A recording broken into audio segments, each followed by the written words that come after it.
Okay, I'm back again. And here I go.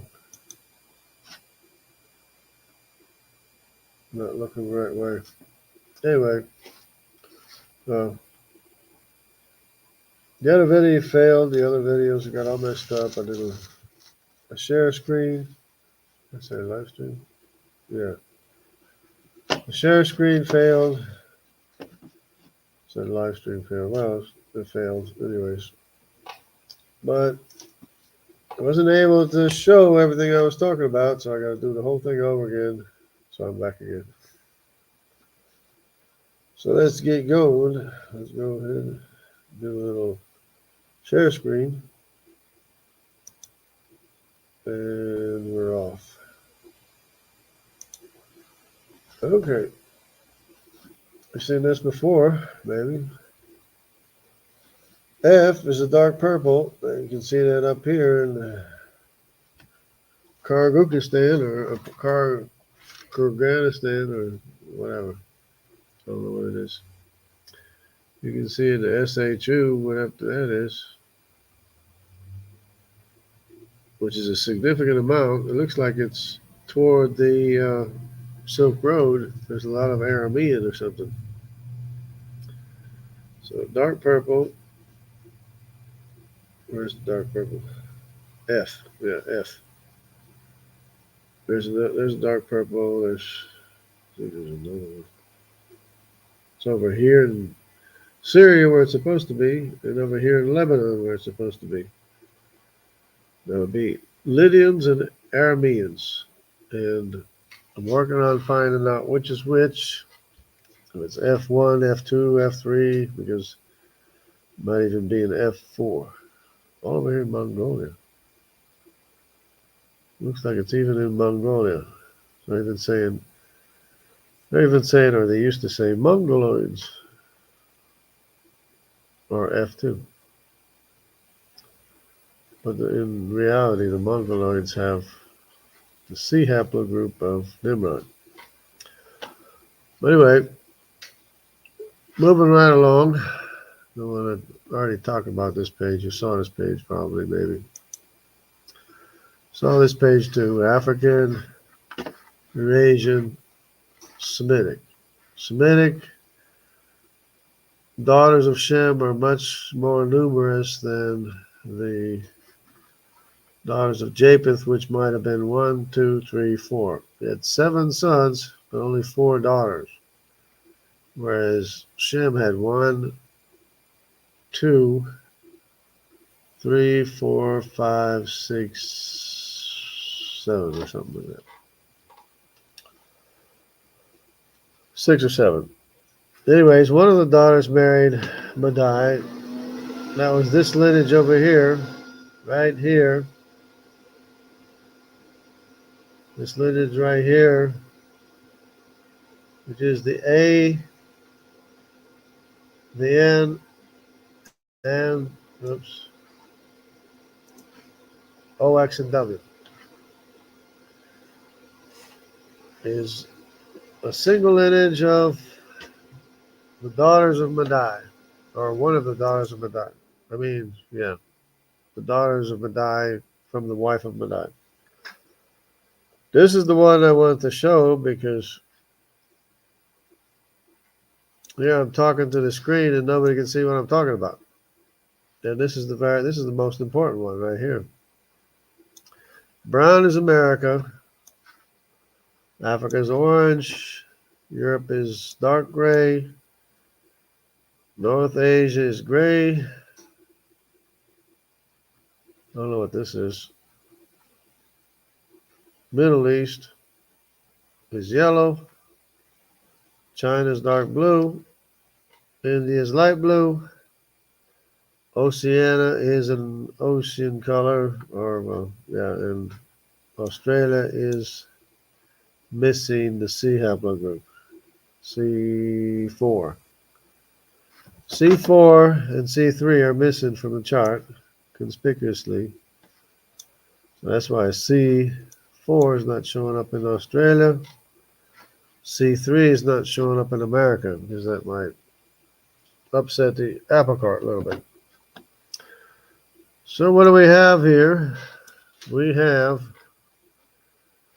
in America, we have, of course, the Q haplogroup, because the Medes crossed over through the Atlantic to Central America. And from Central America, they spread north, and from Central America, they spread south. From Central America, both the Q haplogroup, paternal haplogroups, and also the A mitochondrial and the C and D mitochondrial. The A mitochondrial Semitic, the C and D are Eurasian mitochondrial. They make the same trip, the same route to Central America, spreading out north and south from their exact same migration as the Q haplogroup does. With the exception, the only exception of the Inuits that crossed the Bering Strait chasing seals and whales. And they went all the way to Greenland. And they brought over the A mitochondrial haplogroup with them as well. Okay, then we got that straight. Now, here's an anomaly here. We got a brown spot here for the R1b. That's because the R1b is found in the Native American population in the Great Lakes. All of these are Native American populations because there would be more R1bs and R1as. There's no R1as in America anywhere. And there will be much less T in America. There's a big spike, almost actually more, except for less samples, I guess. But percentage-wise, is more T in America than even the R1b. That would not be the case if it was the general population. The T, of course, is the Phoenicians. T haplogroup is the Phoenicians. J2 haplogroup, this brown spot here, is Judaic. J1 is either Arabic and or Israelite. I2, tribe of Asher. I1, the tribe of Dan. All Mediterranean seafaring people. All Mediterranean seafaring people, including the Q, including the R1b, Mediterranean. Plus, we got more Mediterraneans. The G2, which is also in the Jewish population as well, is also in America, the brown spot there. Plus, the E of Egyptian, there's a little spot here and a smaller B spot from Kush.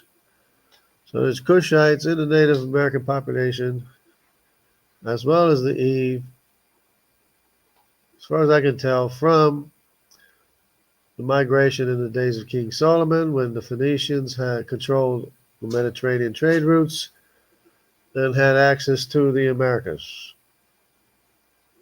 This Mediterranean both mitochondrial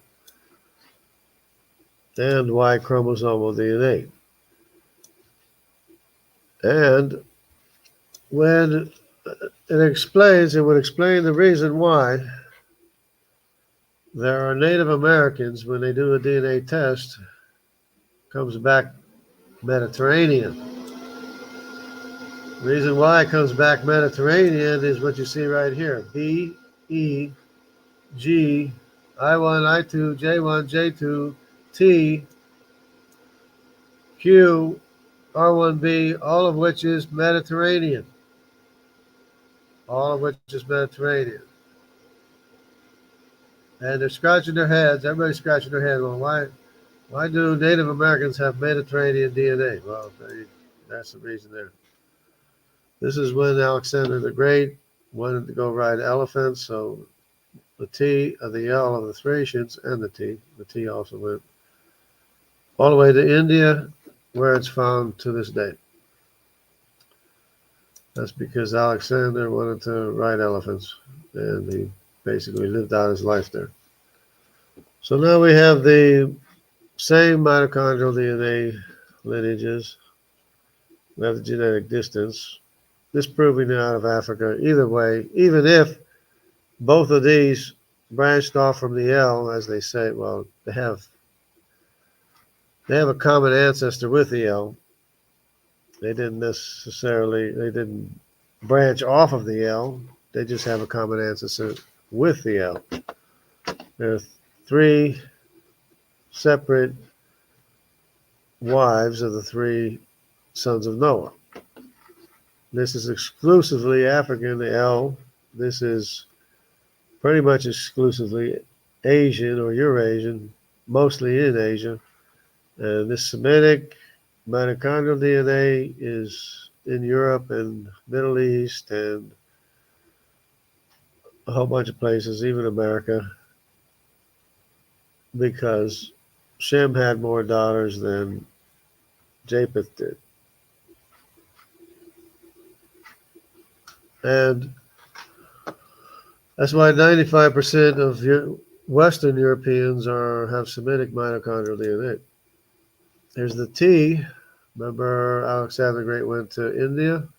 There's a little bit of trail going to India there with a T haplogroup, even though the T is mostly Mediterranean seafaring people anyways, and they took their own route to India over here. So they probably made their own route, but maybe some of them came with Alexander too. That's a possibility. But they did have trade with the Horn of Africa. That's a historical fact. Greece and the Horn of Africa is known, part of history, ancient history. So there we go. This one's good for study because it's like an older chart. This is the Y chromosome. This is the mitochondrial DNA. So I don't think it's, for some reason it's not showing right anyway, but I don't know. This is not showing right either. What's the matter with my pictures? It's not showing right either. But anyways, there's B, which is Semitic, and there's, what's going on here? Somehow, something's messing me up here, messing up my pictures. This is the Denisova allele frequency, which I was talking about, and I couldn't show on the map. And the Denisova caves way up here in the Altai Mountains. Yet, people that have most in common with Denisovans are in the Philippines, a couple of tribes in the Philippines, some different various tribes in the Philippines, plus Papua New Guinea. Also as a strong signal for Denisovan DNA. Why? Because M, S, and K in this area is Eurasian. And everything else in South Asia, or a considerable amount of South Asia, is Hamitic.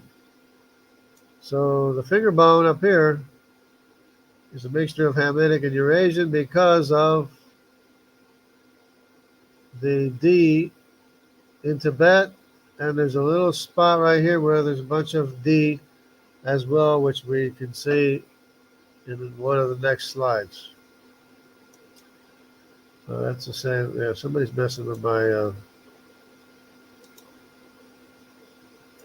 Okay, I'm going to have to close this down again and start it back up again because the same thing happened last time too. Start it back up with this one here. Okay, now the C haplogroup has a Semitic, S&P marker CFXDE. Now that means that the C of Nimrod has an S&P marker that F through T has, because it's not just CF, it's C through T as well. but they say CF marker. But anyways, the A and the B don't have it, and the D and E don't have the S&P marker that the C haplogroup shares with the rest of the world. Could be an environmental thing that they never lost this S&P marker, and it could be maybe just too much genetic distance or whatever. But the A and the B lost the marker, and the D and the E lost the marker as well. The only thing, well, the only ones that do have the marker, of course, is C through T. The Uyghurs are Judaic. The largest haplogroup, of course, this is China, the middle of China, the land of Sinim. There's a J2 haplogroup, which is Judaic, nothing else.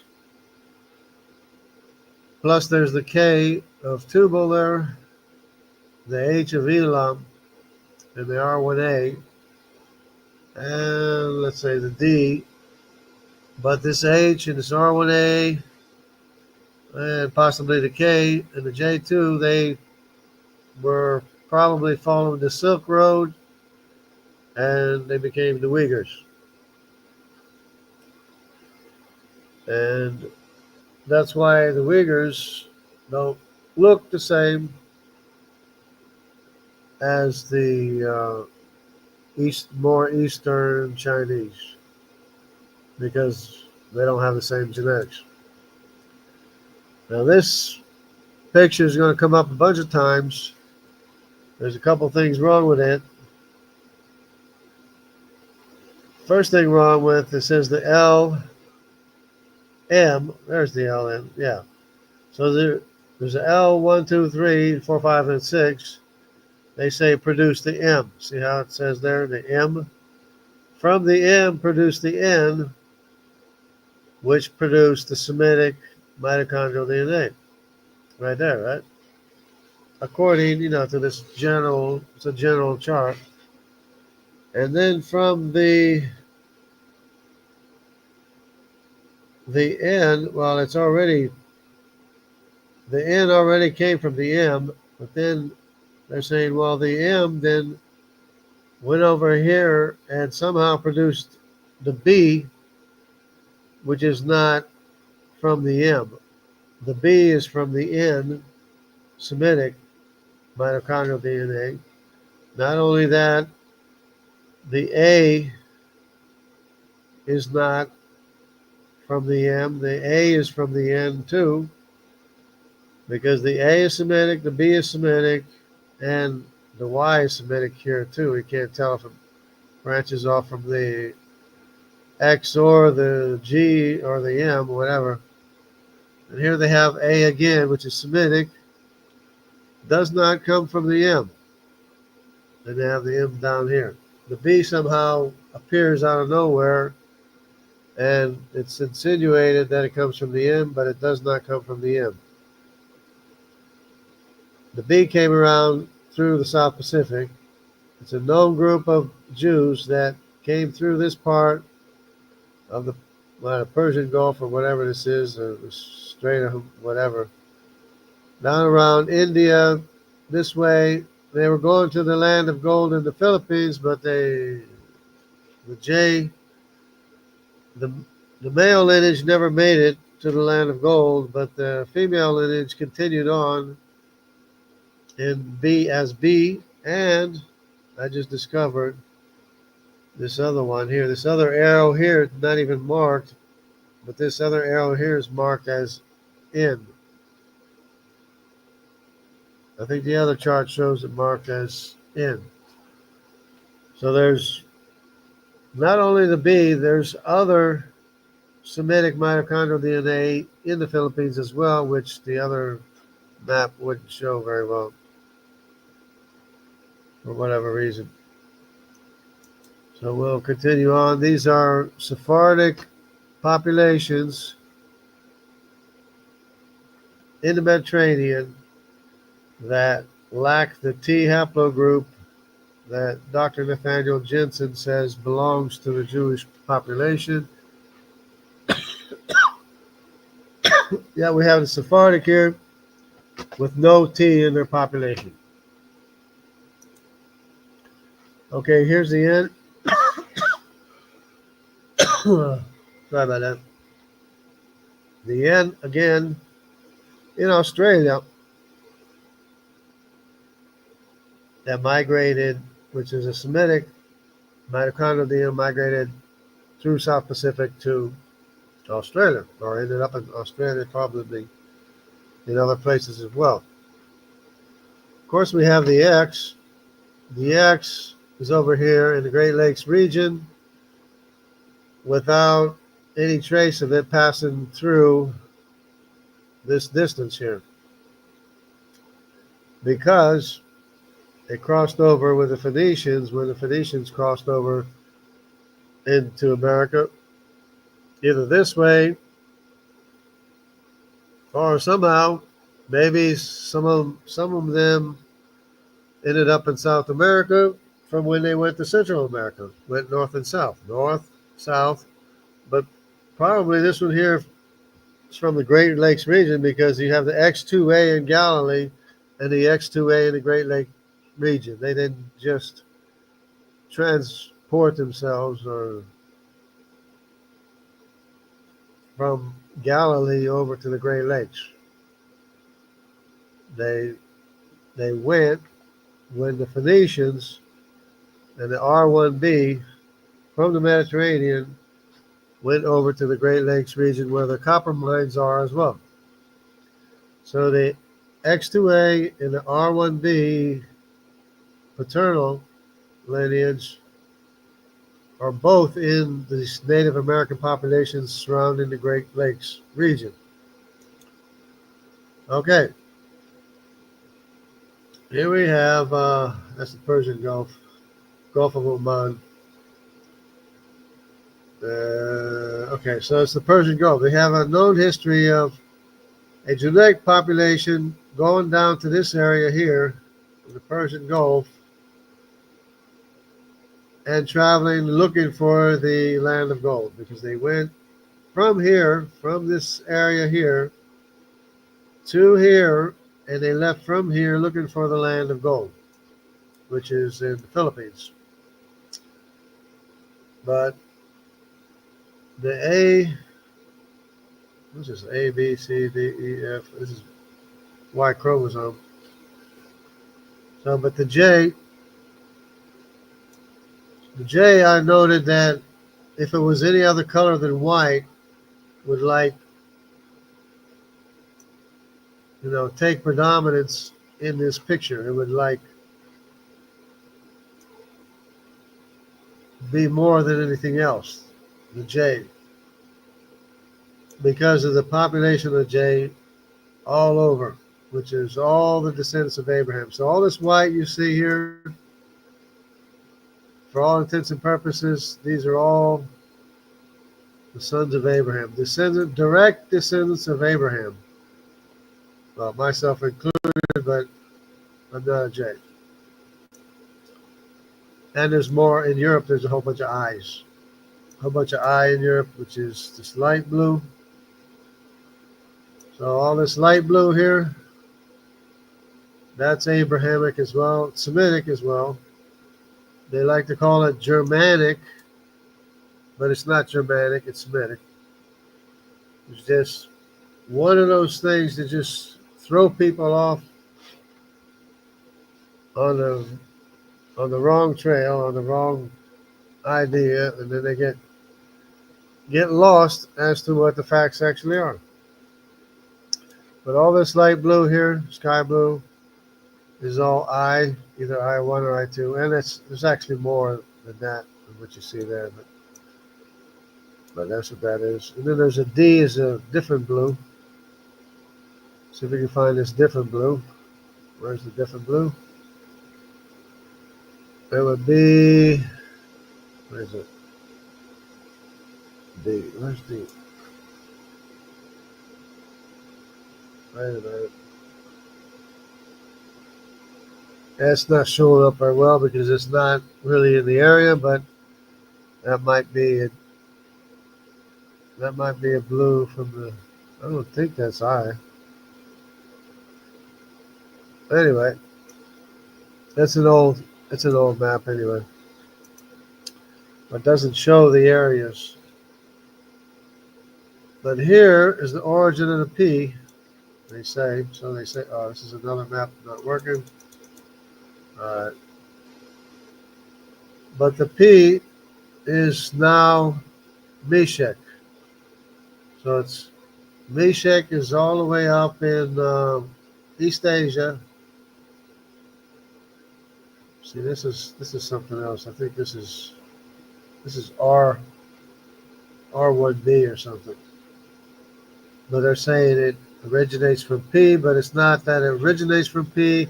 It's that they have a common ancestor with P. Here it is. This is a G haplogroup of the Assyrians. Of course, Assyria. This is Assyria right here. And they, whenever they got beat, they run to the mountains. But of course, the Assyrians conquered everywhere, so they're dispersed around the place. You know. G again, Assyria. This is a better, more up-to-date chart, more accurate, actual up-to-date chart. G. So that's the Assyrians.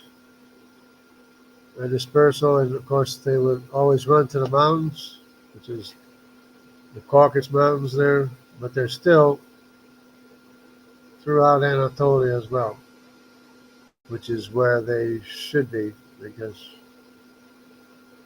basically that's where they traveled or went to and stuff. The I group, been through this. M1 253, that's me. 253 originated Northern Alps, went down the Rhine River going up and ended up here or here or here. Maybe they went this way, ended up here, and somehow ended up in Scotland, M253 right there, which is where I can trace my ancestry to. Okay, this is I1 again, I2, I1 and 2, M and the S, which is a K, Papua New Guinea. This is Eurasian paternal haplogroup in Hawaii and New Zealand as well. So, and this is just the branches of M and S, not counting the K, even though the K is also in this area here. And they all branch off from the same point on the DNA, what do you call them things, genetic distance chart, graphs, whatever. R1B, mostly Southern European, but I mean, but also very heavily into Ireland and France and Scotland and England as well. So R1B, the other one being R1A, which is Ashkenaz. Here's the X mitochondrial DNA, both in the Great Lakes Native American population and the Levant and Anatolia and Greece,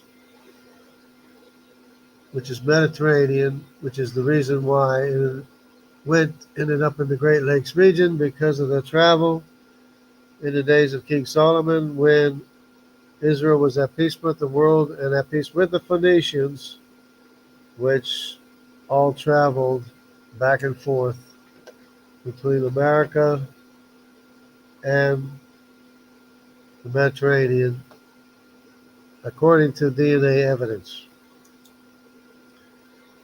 E1B, this is descendant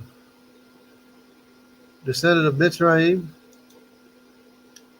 M81, the Berbers, descendants of Mitzrayim. M123, I thought were Canaanites, but they're descended from Mitzrayim. EV13 is a European branch in Europe, like branched off from maybe V12, which is Mitzrayim. The G2A is a lineage of Assyrians that there's a branch of G2 that is in the Judaic populations, and it's still in areas of the Judaic populations, although I'm not sure about this specific branch. Okay, this is G2A, another G2A branch, and another G2A branch. So one of these G2A branches is also in the Judaic populations, which might be one of these because it's in Italy as well. Not sure which one. There's another G2A. Now, I'm hoping this is Y chromosome and not mitochondria. But anyways, I2A, this will be the Assyrians. It's only a specific branch of I2. J1 in North Africa and Europe. Of course, heavily in North Africa, because a lot of J1 would be Arabic anyways. The farther south you go, the more J1 there is. Farther north you go, the more J2 there is.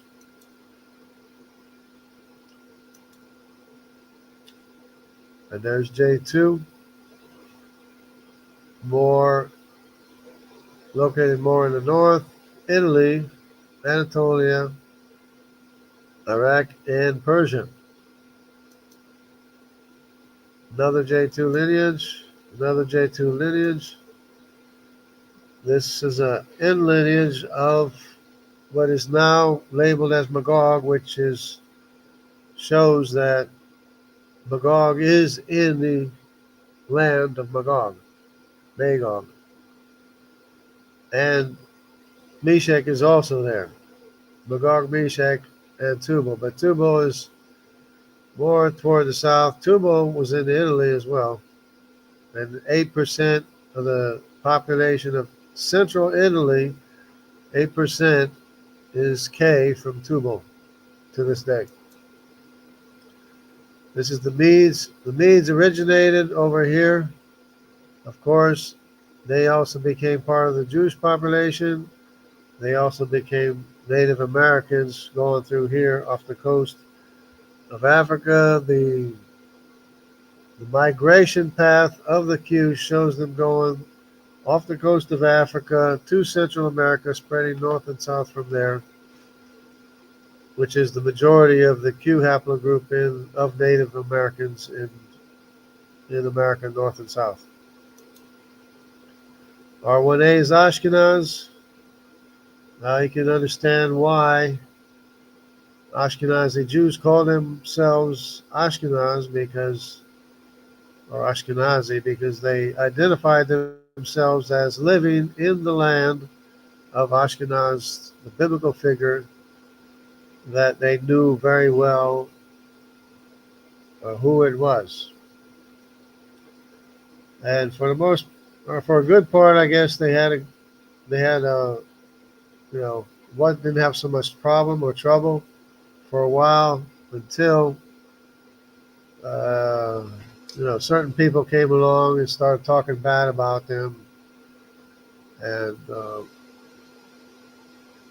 saying they're taking advantage of people when they work hard and made money, and they're just looked down on by the majority of the population. And not that anybody's perfect, but it still doesn't make it right. So R1b, Southern Europe. This is one branch in Southern Europe of R1b. From Ripath, this is RL21, which is Probably Ripfath as well. R1B L23, probably Ripfath, and it's all throughout Anatolia and the Levant area, Fertile Crescent as well. So that's like an ancient lineage, I guess, of R1B. Well, that's before they went into Southern Europe, I guess, or a branch that way. This is might be R1A, I don't know, or R1B. S21, S28, could be R1B. This is the T. This is the area of the T where I was talking about where they came from, which is the Greeks. At least the Greek seagoing people were in this area right here, heavily identified as T, as one of the sons of Java. Notice the island of Crete and the island of Captain, and all these islands are all T. That's because Javan had four sons, Elisha, Dodanim, and Kittim in this area, even Italy, all throughout Italy, very strong, and Carthage as well, very strong. Elisha, Dodanim, and Kittim, they spread out even all the way to the east as well.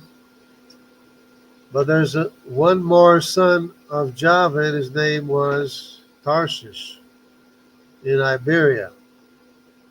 And you can see how dark it is up here, where there's must have been association with the Jewish people in Portugal that had an association with Tarshish. For whatever reason, they have about 15% of their population is T. It's the only Jewish population that has a significant amount of T in their population. Is this one population in Iberia that has a close association with Tarshish. The other population, which is farther south, has no T in it. And the general population does have it, of Portugal. But that's the reason. I mean, it's a Eurasian haplogroup anyways. It's like the brother of the L, even though, well, it is the brother of the L. The T is the brother of the L. But the L is Thrace in this area, and the T is in this area, or was in this area. But all it was in throughout Anatolia as well. Elisha, look up the cities, Elisha, Dodanim, and Kittim. You'll find that they're all through this area, and Crete, and the Greek islands, and Tarshish, and Carthage. Okay.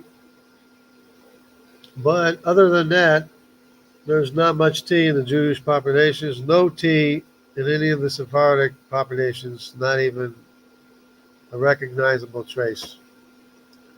So that counts out T. It's a Eurasian Japhethite. Anyways, this is another one that's very interesting. This would be the tribe of Sinim, which originated, of course, in Canaan. Can't really see anything here. But Sinai is actually named Sinai because if you look at the maps of the Bible, that's the land of sin. The land of sin is not where people go to sin. It's a Canaanite tribe. It's named Sin, and the plural of that is Sinim. And that's why Sinai is named Sinai, and that's why China is named Sino, or has the Sino designation because of the Sinite tribe. Here you have it in the Andamanese Islands. The Andamanese Islands, of course, the migration route shows them landing in China first, and from China they migrate. The lineage goes to Japan.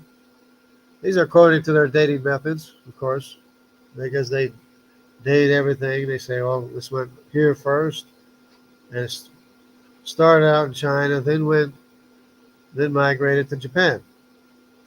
And then after that, they had a migration to Tibet, which apparently was a prosperous migration. But not only that, some of them were in the Altai Mountains where what is the Altai Mountains? Where which cave? The Denisovan cave is.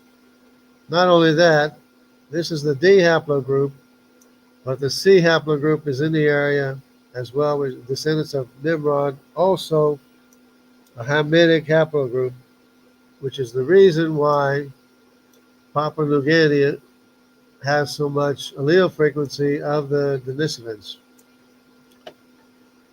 So there you go. Altai Mountains. D haplogroup, the Sinai tribe. They're descendants of Canaan. Hamitic Canaanite haplogroup.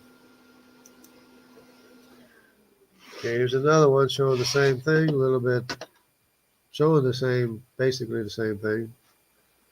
Mostly in the northern regions here in Japan, and also in the Altai Mountains again, and in Tibet. See, because you wonder about these things sometimes. Like, well, you got a Denisovan finger there that is part Hamitic and part Eurasian and not Semitic. It's like, well, how did that happen? Well, here's how it happened right here. That's how it happened.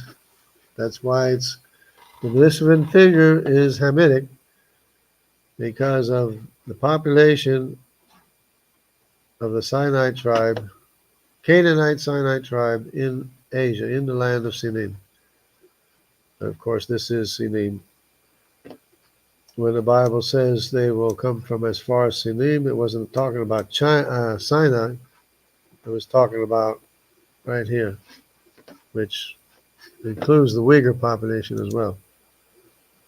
Okay, the E haplogroup is mostly Mitzrayim, but there's also Put is over here, E1. Canaan is also here as E2. And the rest is E3 of Mitzrayim. And of course, they had trade with Greece. You can see Greece here. Back in the day, they had trade with Greece, which also is the reason why the Horn of Africa has the T haplogroup of Greece. The same T haplogroup is in the Horn of Africa because of the trade that Greece had in ancient times. G haplogroup, this is interesting to me because it's an older chart, but this is what's kind of left of Assyria. Assyria without the ruling class of Nimrod. Well, it's just the G haplogroup, because the ruling class of Assyria is the descendants of Nimrod, because when the Bible prophesies and said that Assyria will no longer be a problem for Israel, it mentions Assyria and Nimrod. So it identifies the Assyrians as being basically the Sumerians, which were the Assyrians, which conquered the world, made trouble. They're the ones that went up against Jerusalem and were not able to conquer Jerusalem because the Lord didn't allow it. And they conquered everybody else. They weren't able to conquer Jerusalem as strong as they were. So R1B in Africa, R1B is in America as well. Okay, this is the Mongoloid one. Mongoloid means nothing. What's Mongoloid? Mongoloid is not a category. Mongoloid is not a category. Now this is C. It could be C. C is a category. But then you have up here where the N population is, it's not Mongoloid. What kind of category is that? That's an N population of Magog. Of course, Magog's down here too. Mongolia consists of C. If you want to talk about if you say Mongolians, yeah, Mongolians, yeah, the C haplogroup is in Central America where the Olmecs were, and in South America where the Auca Indians are the Wayuu, the Waoranis, and the Quechuas, three tribes that have the C haplogroup of the descendants of Nimrod, the same as in Mongolia, the same as in the Pacific Islands as well. But it's E3 over here, it's E2 in the Pacific, it's E3 over this way as well. So this is not even a term. I don't even know why they have that there. It's not even a classification of any kind that's recognizable. But I guess they're trying to say that the Chinese, the O haplogroup of the Chinese are Mongoloid. Well, the O and the N, which is Magog, descendants of Magog, but still it's not a classification. So here's J1, which is mostly Arabic. Some of it's Judaic, of course, because the Cohen-Model haplotype is J1P58, but would be a separate lineage from the other descendants of Abraham, which are not from Israel. Be it from Esau, be it from Lot, or whoever. Well, actually, anyway, they even have an I in Africa, which is me. I don't know if it's I1 or I2, but it's an I in Africa, which concurs or coincides with the migration of J1 into Africa of the Cohen-Model haplotype. That's where the Cohen-Model haplotype is found in Africa. So, here we go. It's a map, a chart. This one's the Persians. I went through. I guess you weren't able to see, but half of Persians are either J1, J2, or H or G or Q, which could also be Judaic,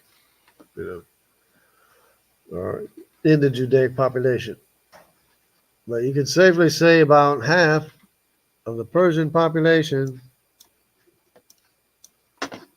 half of the Persian population is Judaic, which is a travesty. This is mitochondrial. I thought it was a Y chromosome. I got to find the Y chromosome chart that looks like this. Kurdish, human language families, J2, Hazara people, C, J2, C. Nimrod, about 1/3 Nimrod, about 1/3 J2. Okay.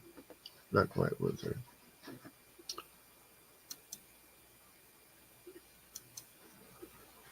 This is the mitochondrial tree. Of course, L comes first, then M, and then N.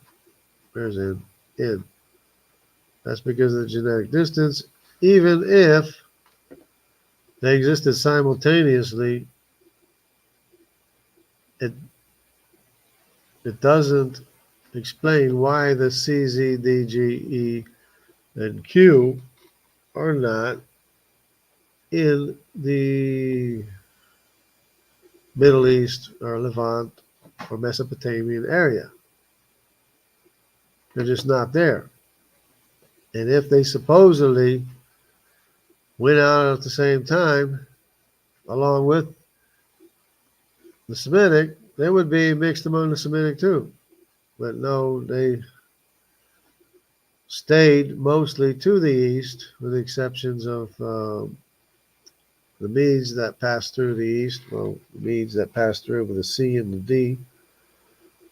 And the Medes passed through with the A as well. The B came way the Pacific, and stuff like that. Okay. Same thing. L, M, and N. 95% of Europeans have Semitic mitochondrial DNA, which would not make sense with the non of Africa scenario. But they all came from the Middle East. Eurasians went north and east. Semitic populations and west too, but they went northwest. Semitic populations stayed in the middle, and the African populations went to Africa with the exception of the House of Nimrod, which is the C haplogroup, which went all the way to Mongolia, and all the way to America.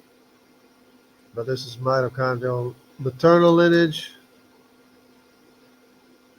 This is the Y chromosome paternal lineage, A, B, C, D, and E. And they're saying the F came from the C with a CF marker. Well, I don't have a chart for that. It shows that here, but the CF marker often says CFX to DE. In other words, the C has a marker in common with FGHIJKLMNOPQRST. The C has that marker. The D and the E do not have that marker because the C is in a different environment, the same environment as all of these, so that the C has the marker, the A and the B don't have it, and the D and the E don't have it. It's called a CF marker. Here's the T again, showing the concentration of the T haplogroup in the Horn of Africa as a result of the trade with Greece. The Greece seafaring people of Javan, descendants of Javan, went all the way to India over here. Okay.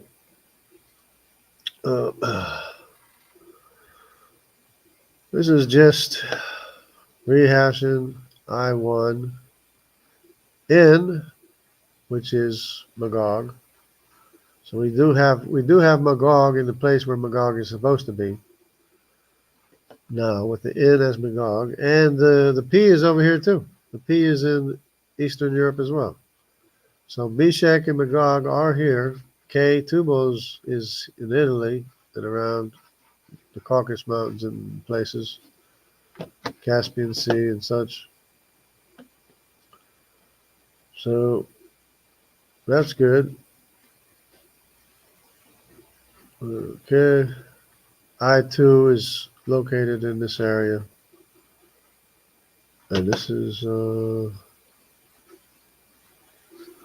predominant haplogroups. Okay. Okay, here's the Oregon and the Great Lakes regions in Africa,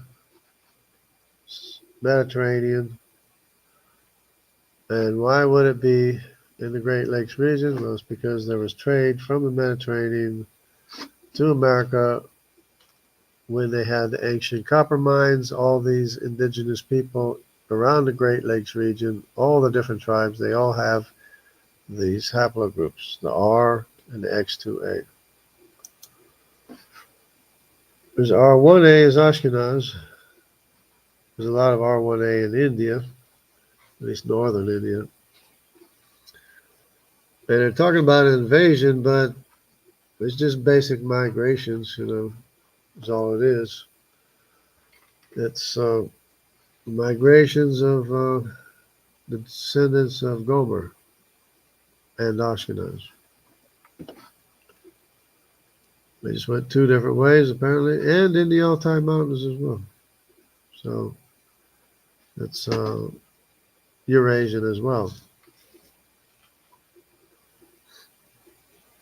And in case anybody didn't know, all of Europe, everybody in Europe is a Eurasian. We have the same haplogroup, or not the same haplogroups, but the same common ancestor as all of Asia. Literally. Because Gomer, Javan, Tiraz, and Madai all are brothers with Magog, Meshach, and Tubal, 7 sons of Japheth. So that's why everyone is a Eurasian, because of all of Europe and Asia all have the same common ancestor. And we all have, believe it or not, similar appearances in many ways. Middle-aged Europe wide DNA. So this is not today's Europe, it's middle-aged Europe. We have I2 here, R1b, R1b, R1b, R1b. Now this is what? Oh, this is England. No, that's English. Yeah, this is all England. R1b, lots of R1b. Here's an I1 here, and an I2 here.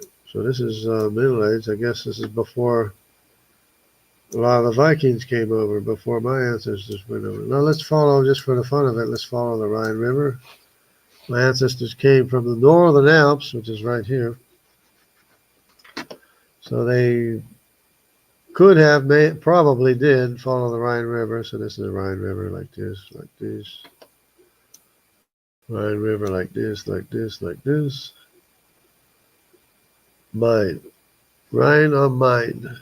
Frankfurt on Main. Frankfurt is here somewhere, and they got the Rhine River. And I lived on the Rhine River as well. Lived on the corner somewhere. Anyways, when they would follow the Rhine River, it goes down here, goes here, ends up right here. Okay, so maybe my ancestors ended up here and then went by this way to Scotland. If not, they went around here by this way, because I am Scandinavian too, but that would make sense even if my paternal ancestry doesn't have to be from Scandinavia. There's a lot of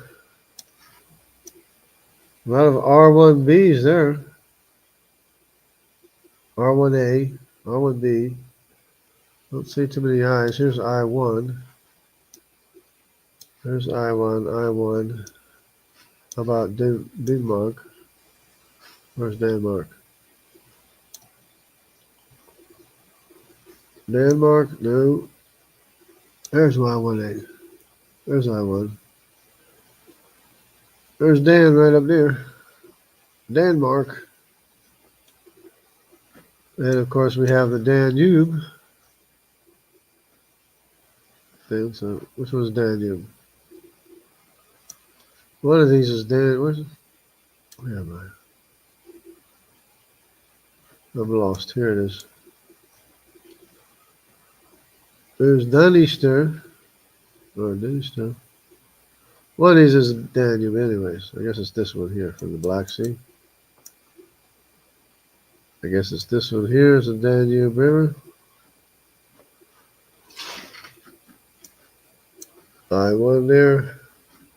So eventually they migrated up that way. See, from the Danube River and through here. And there's a lot of I's in here. No I's here yet. Oh, I1, J1, I2. You got an I2 and a J1. Huh. You got an I1 and a J1 way up here. There's a J2 over here. Judaic.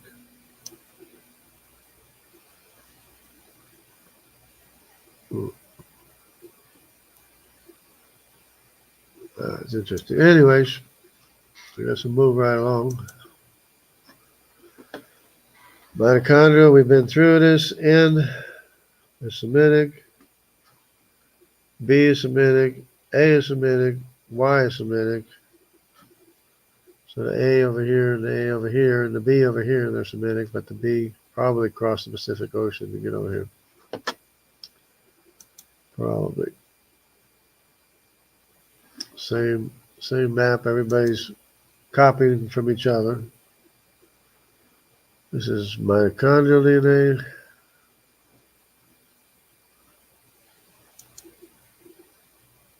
Okay. Another chart of the mitochondrial, which is the red is Africa. Red, Africa. The M is Asian and Indian and Australia. C, Z, D, G, and E. So most of the Eurasian is concentrated over here in East and South Asia and Australia and New Zealand. That would be the M lineage, which also doesn't make sense in an out of Africa scenario because the M comes first, or should have been alongside of the Semitic lineage, which is actually larger. The Semitic lineage is actually larger than the one of Japheth. Might not show it here. Yeah, they got it. They got this all divided up, making it look like it's really big, but it's this. All this here is M. This is still M. That's M. Then there's C, Z, another M, E, G, and D. Much less Eurasian mitochondrial DNA. I mean, it's spread out quite a bit, but it's the lineages are less. So, they were like enlarged along with the rest of Japheth, I guess. Because Japheth is from all the way from here, from Iceland, the British Isles, Iberia, all the way to the east. Plus, Japheth is over here in the New World, in the Americas, by the way of the descendants of Madai, the Medes. Because when they attacked Lydia, they kept on going, went off the coast of Africa, arrived here in Central America, spread north and south from Central America. That's what the DNA evidence migration shows. With the exception of the Inuits, which crossed over the Bering Strait later on. But the first crossing was to Central America, where you have the Olmec heads, and you got all the megaliths in Central America and South America. The megaliths are here because that's where they landed. That's where they first landed, here. So the megaliths they made over here, they also made over here right away. Olmecs are ancient. Of course, these other megaliths are ancient as well. And it made no sense for me to have a Bering crossing if there's no megaliths over here in Australia or America. There's no megaliths here because that's where the more rural migrations were. And now I can understand why the megaliths are in South and Central America, because that's where they landed when they first came to the Americas off the coast of Africa. And probably the C haplogroup is the same, exactly the same.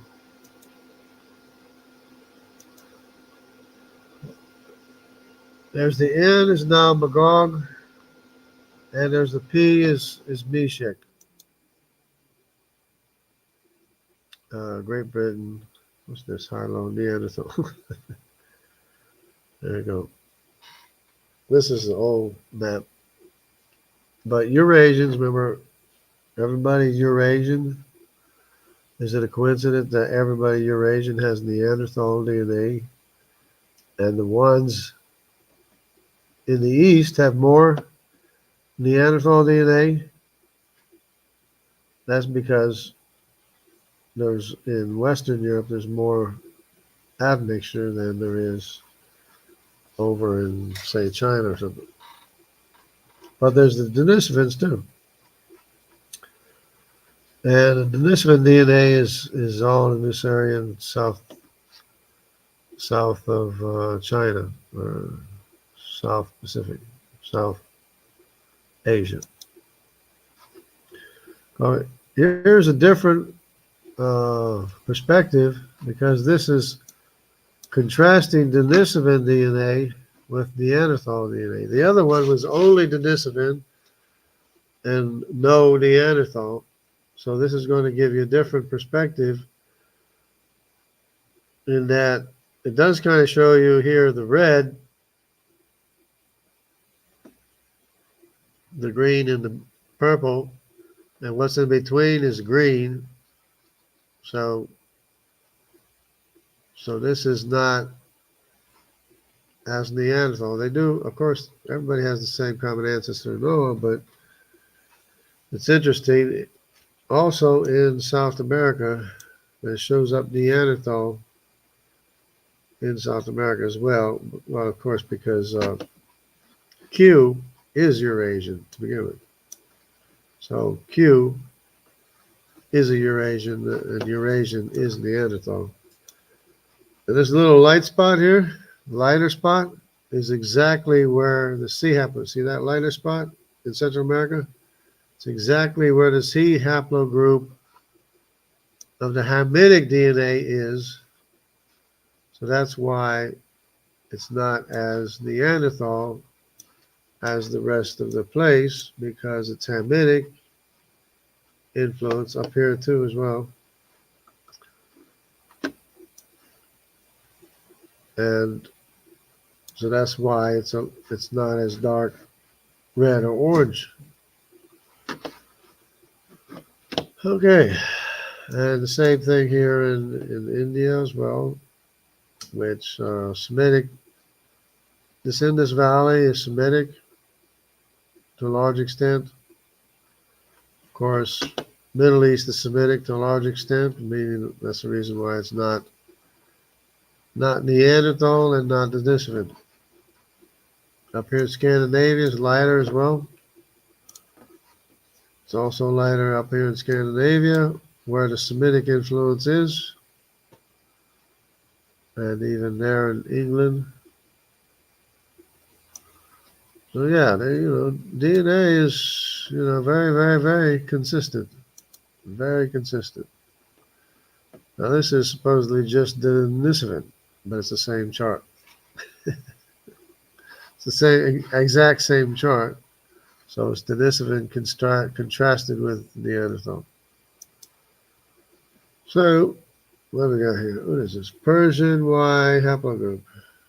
Oh, she's showing the J and the J2 and the R, but this is an older sampling, which is not as accurate.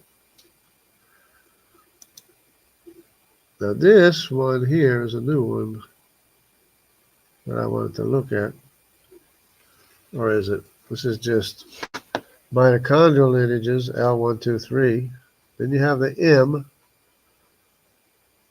here, and then you have the N lineage, which starts out with the A, the I, X, and W, and the N, and then this R is mostly the Middle Eastern.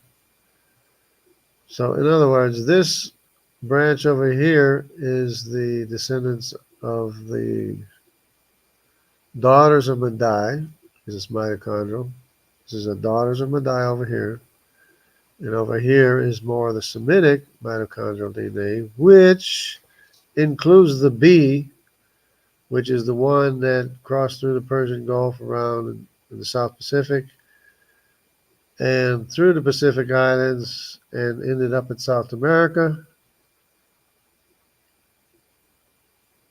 because it's just the migration that it took, without, of course, any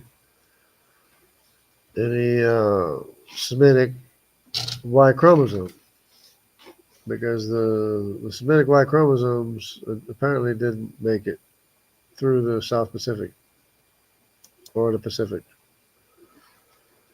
So, and I guess they never found the land of gold, or they found it and I don't know what happened to them. Okay, this is somewhere. Oh, look at Caspian Sea. Yeah,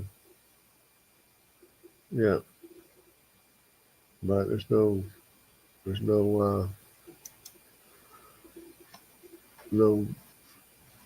what do you call it, a gauge? Neolithic, Mesolithic, Chalcolithic, modern. Okay, this is the what was puzzling me before, because you got the Mesolithic is U and U. The purple. Where's the purple? No, that's U. It's all U. U4. Anyway, the more modern one is HV and H and T, except these U and T are at the end of the lineage. No, sorry, I'm not showing anybody what I'm talking about. It's supposed to be the more modern. These are the more modern, but the U and the T and stuff come at the end of the lineage, and they were supposed to have been there first. So, R1b again. Ireland, MTDNA, mitochondrial H, I'm an H, H3G, UT, KJ. Okay, we got a lot of U and T's there.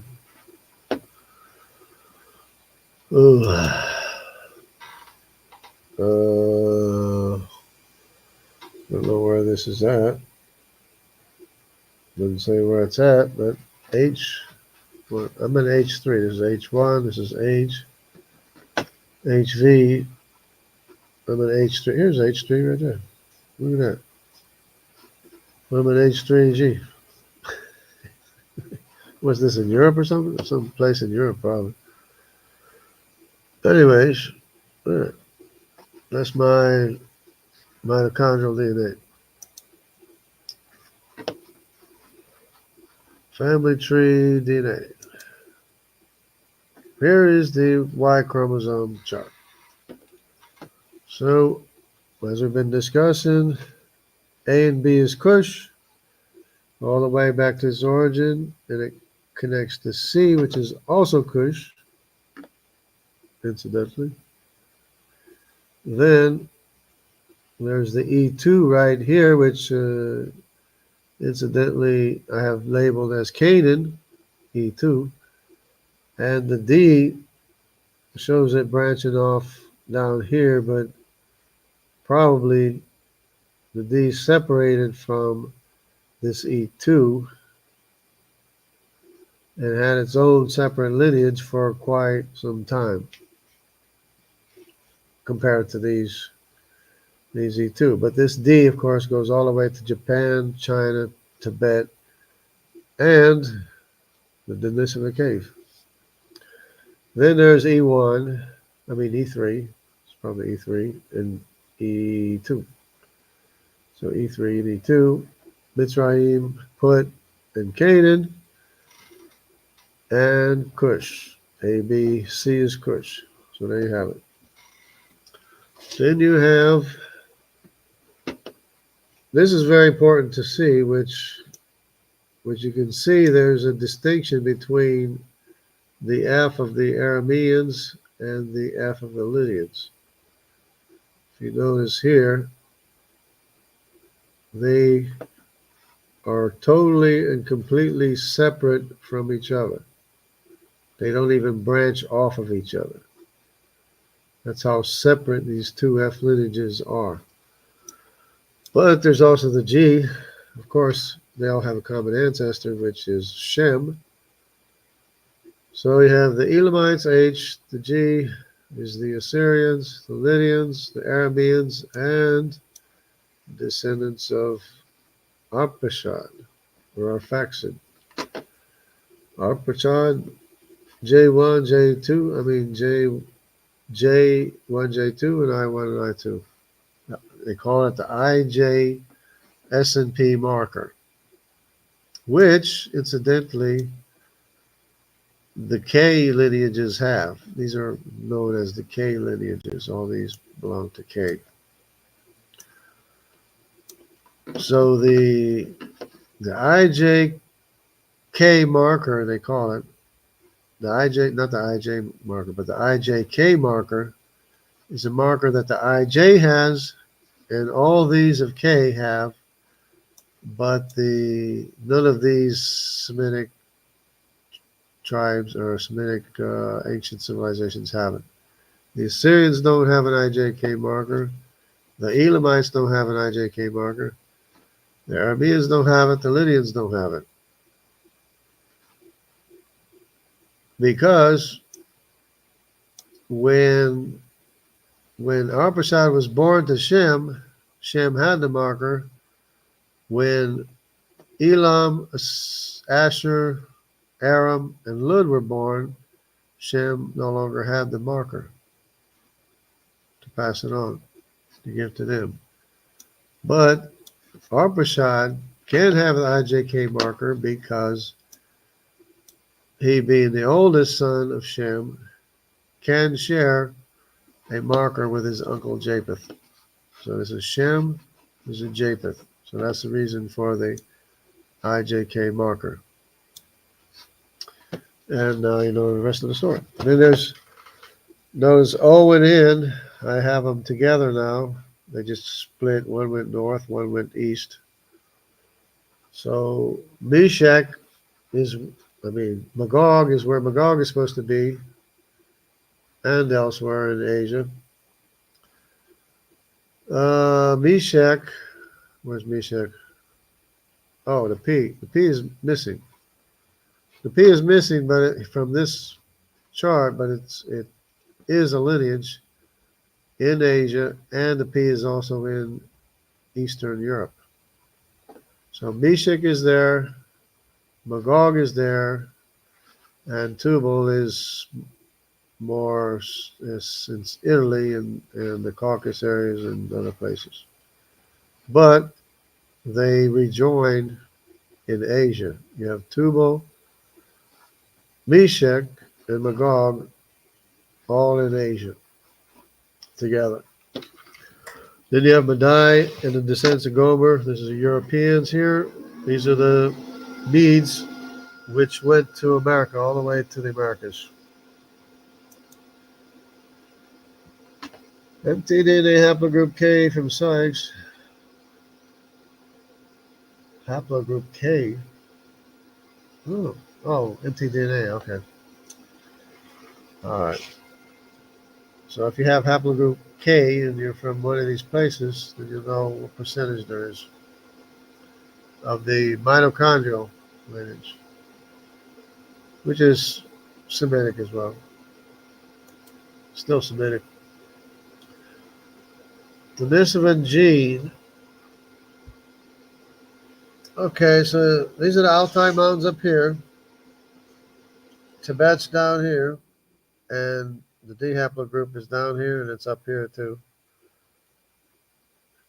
And that could be the reason for the Denisovan DNA having a mixture of Hamitic and Asian DNA, so that, well, it's not even showing Papua New Guinea, it's showing the Philippines though. Denisovan gene. Well, this must be an old one. Well, yeah, the Q haplo, yeah, the Q went up to Europe too. That's Eurasian. Well, R is Eurasian too. And The Sea of Nimrod went into Europe as well. Anyways, let's see what this is. Turkey. All these places have a high concentration of J2. High percentage of J2. The largest haplogroup in Turkey is Judaic, of course. And this is probably an old, probably not even accurate. And G, of course, is Assyria. Assyria is next to Turkey, or was next to Turkey. So, and there's the Assyrian haplogroup again. Assyrian.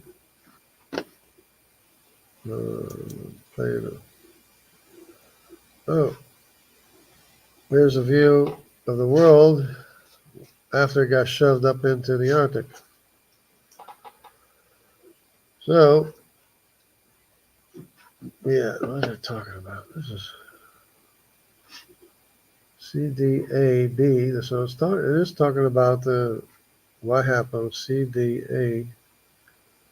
I'm trying to show how the X got to America. But why? Oh, they think that was before them. No, this is after the world. Oh, okay. Anyways, yeah, this is after everything got shoved up into the Arctic. Froze the mammoths. Mammoths all here. All the bears and the wolves and the antelopes and the mastodons and everything. They all got frozen, quick frozen, buried by tsunamis as well. A lot of them got buried by the tsunamis from both of these land masses be shoving up in the Arctic. That would raise the sea level considerably. And they have mega tsunamis. Even in England, they had mega tsunamis. But this is a weird map. Oh, yeah, but there's England. Okay. Even in England, these places, they had mega tsunamis. Evidence, but of course, you have animals buried all over through here and everything, which is no longer temperate because it's in the Arctic now. Then you have the glacial striations. Remember, the glacial striations are in India, Africa, Australia, and South America, which they all used to be connected at the other end. South America was connected to Antarctica. Africa was connected to Antarctica. India was connected to Antarctica. Australia was connected to Antarctica. They were all connected together with a glacial marking stamp on each one of these continents, Africa, India, South America, Australia, from the time when they were connected together around the South Pole. And they can only break up after the sediments were deposited. And they have footprints of dinosaurs in sediment layers in Africa, and then they continue on in South America. The same dinosaur footprints from the time when South America was connected to Africa. You know, by hook or any which way. South America was connected to Africa. Of course, this part of Africa was connected to this part of the United States right here. So this part of Africa was connected to the United States. This part was connected to South America, right there. Because if you look at you have to look at this striation, the ocean bottoms to see it. Well, there we have all the haplogroups of the Y chromosome. And of course, maybe I can stress that the Hamitic haplogroup is A, B, C, and D. A, B, C, D, and E. And the Semitic haplogroup is F, G, H, I.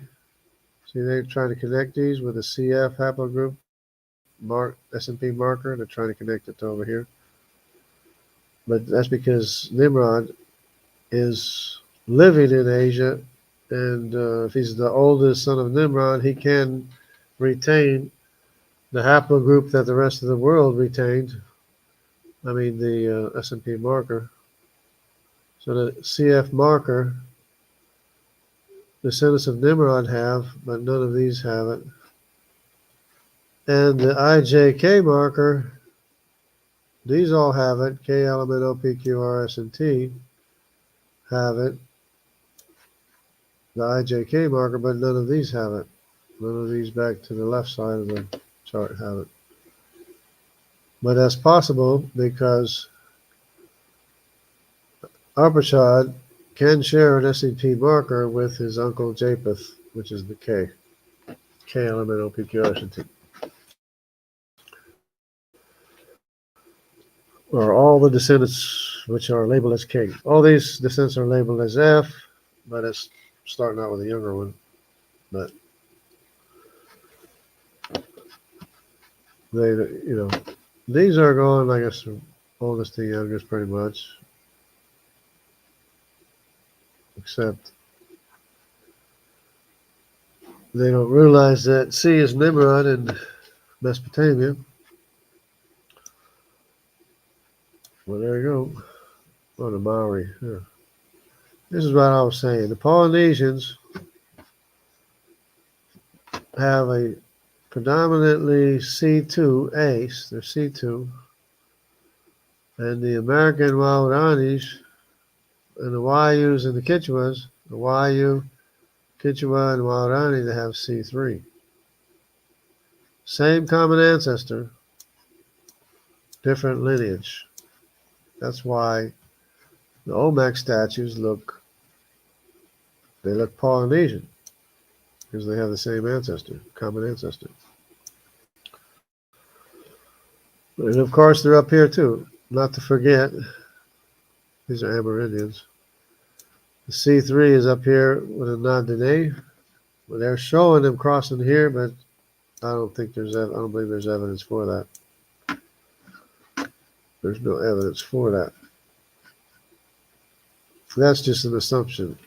See, this dotted line is the assumption C3 crossed over this way. When the fact of the matter is that the C3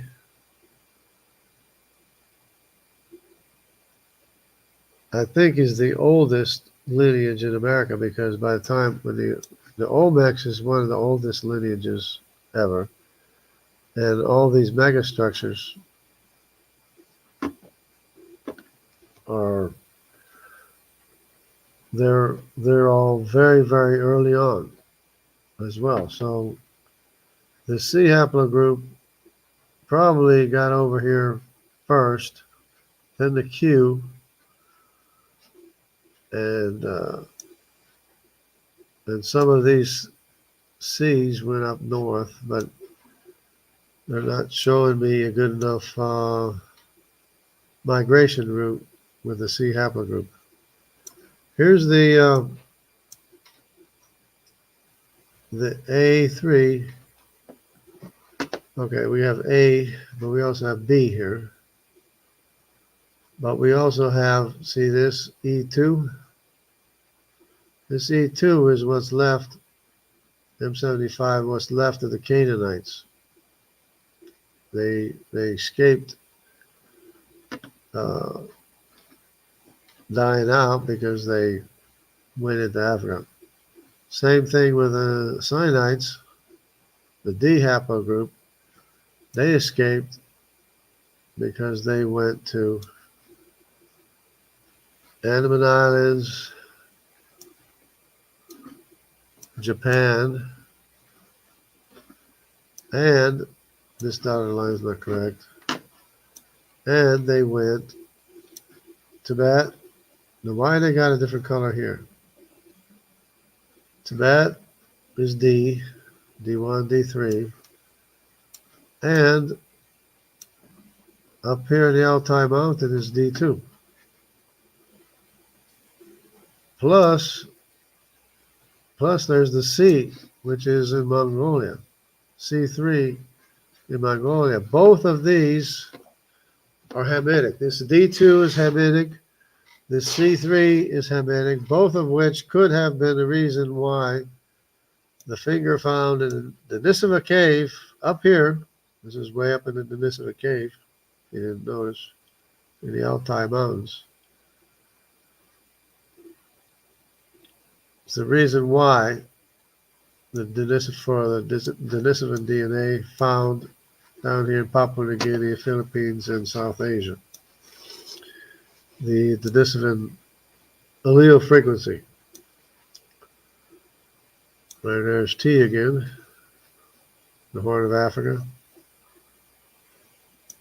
And we have Elamites, Gypsies, or Romanis. If you look at their pie chart, the majority is H. The second majority is J2 because they also claim to be Judaic. Second majority haplogroup of the Gypsies, or the Romanis, is J2. Don't know if it's M172, probably not, but it's J2. Okay. And you have, we have, of course, the R1b. R1b here, Northern Amerindians. See, they got a question mark about the migration unit route. That's because Q1 is Inuit. So these Inuits did cross over. See this solid arrow? The Q1, the Inuits did cross over from Beringias, but not the majority of the Q3. The Q3, they came to Central America, right here. Q3, they came to Central America, went north and south from here. And it's not just this map that I'm basing it on. It's the actual migrations of the Q haplogroup. Y haplogroup again. Of course, I like to rub it in is that the diversity is not in Africa. The diversity is not in Europe. It's not in Africa. It's not in East Asia. It's not in South Asia. It's not in America. Where is the diversity of the greatest variation of people, greatest haplogroup, number of haplogroups is right here in the middle, which is to be expected. You want to know who has the greatest diversity? Be Uzbekistan, which is hop, skip, and a jump from Ararat, where the Ark landed. Unless the Ark landed here, I don't know. But said to have landed in Ararat, the mountains of Ararat, which are said to be over in Turkey. But that's where all the diversity is, right here in the middle. I'm just amazed that there's so much diversity over here in Uzbekistan, Kyrgyzstan, and places like that. There's a lot of diversity in there. Not Africa, not Western Europe, not East Asia, not South Asia, not Australia, not America. The diversity is closer to where the Ark landed.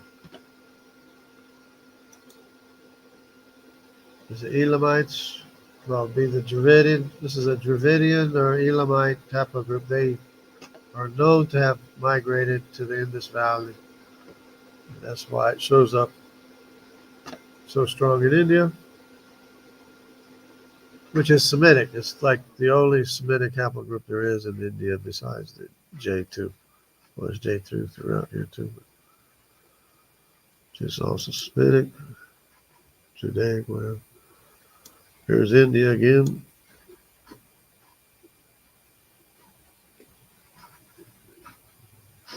Green is Elamite. Green is Elamite. We got some Thracians of this light green is Thracians from Alexander the Great when he came to ride elephants. And we got the J2 is yellow. J2 going down to the Silk Road. It's a huge population. That'd be like in Pakistan or whatever. Near there. R2 is to be expected. That's Togarma. This blue is Togarma. We got C is red. Nimrod is red. A little bit of Nimrod there. Okay. O is Magog, which is this purple color up here. We got other O's. Pink O. Here's a pink O. See, all east of India. The Eurasian demarcation is like east of the center of India. That's where everything starts turning Eurasian. Or just straight Asian. Which is, the haplogroups of Asia. Because the R1, R1A, R1B, they're more up in this area up here. Can't tell. I think this is R1A. So all this blue up here, this light blue, R1A. This blue here, this dark blue is Togarma, Ashkenaz's brother, Togarma. And the R1B is this striped blue, is R1B. R1B, which is Ribkath. Is it this striped? No, it's this striped. This striped is half and half. Half one, half the other. I don't know. Anyway. And on this side is more toward Asia. And the P. Here's the P. Gray. This is gray right here. That's Meshach. Right there. Meshach. This pink right here is Magog. This gray is Meshach. This purple is Magog. This gray is Meshach. This gray is Meshach here. This gray is Meshach. Oh, we got gray over here, Meshach, too. Look at that. Oh, wow. And we got K. K is this purple color right here, K. That's Tubal. This is Tubal. Tubal. Meshach, Tubal, and Magog.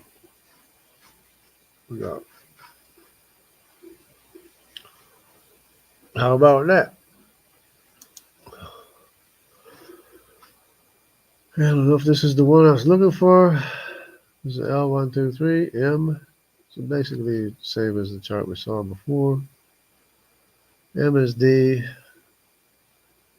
Yeah, it's not showing. It's not going to show. Yeah, this is just Papua Oceania. P. What's P? Oh, mitochondria P. Yeah, that's mitochondria P and mitochondria R. Oceania. And U and H. Europe. B2. Well, B is the one that goes to America, Asia, America. And the A is Asia, America, Siberia. The A. Okay, I guess get an idea. Asia, Siberia, America. D. and C, where C? C and the D is in America. Asia, Siberia, America. Okay, I guess that's it. That was my last one. That is my last one now. Oops, I forgot to move myself over. So there's David. Hello, David. Let me see what we got here. Shalom. TM70 has proven between Iron and Bronze Age in Peking Cave, Kirath Jearim, and Tel Megiddo, all male paternal lineages found T over J's. Some expats said T's are the true Israel DNA, but I would say that they are Phoenician. I hate to disagree, but I just went over how they can't possibly be Judaic because they're not even in Sephardic populations or Ashkenazi populations, if at all, or if they are, they're just minimal amount. T's on volume less than 4% over 85% of Jewish paternal. Let me go ahead and put this up here. Okay. Peckin Cave, Kirath, Jearim, Tel, Megiddo, found T M70 over J. Some expat said T are the true Israeli DNA. That's what Dr. Jensen says, but I disagree with that. There's no way that the Eurasian lineage is Judaic. The T's volume, less than 4%, 4% over 85% are Jewish paternal lineages instead of J's. 88% by volume, possibly 1% in Jewish lineage or less. The most J1, J2, mostly Muslim populations. Well, language and religion are irrelevant when you're looking at DNA. It doesn't matter what language they speak. Their origin is Abraham if it's J1, J2. J1 can be Arabic. It can also be the tribe of Levi if it's P158. J1, P58. This is another comparison. TM70 over the Crescent religions, Euphrates. Crescent regions, Euphrates, Nile, Morocco. Yeah, T does go. The Phoenicians go all the way, which are four sons of Javan. The T is four sons of Javan. They're from Crete. They're from Turkey. They're from Anatolia, and they're from Greece. That's Elisha, Dodanim, and Kittim are all throughout the Mediterranean area. They made up the majority of the Phoenician population, at least maybe with the exception of R1b. But they are found, yes, they're all found from Euphrates, now Morocco, Portuguese. Well, yeah, Morocco, Portuguese. I explained them. Morocco, Portugal. That's where Tarshish is. Tarshish is a T too, and the only Jews that have a T in their population, any significant amount of T in their population, is one community in Portugal, which likely had an association with Tarshish. Is the only population that has a significant amount of T in their population, the one right next to Tarshish. The other ones, no. Even the ones in the Euphrates,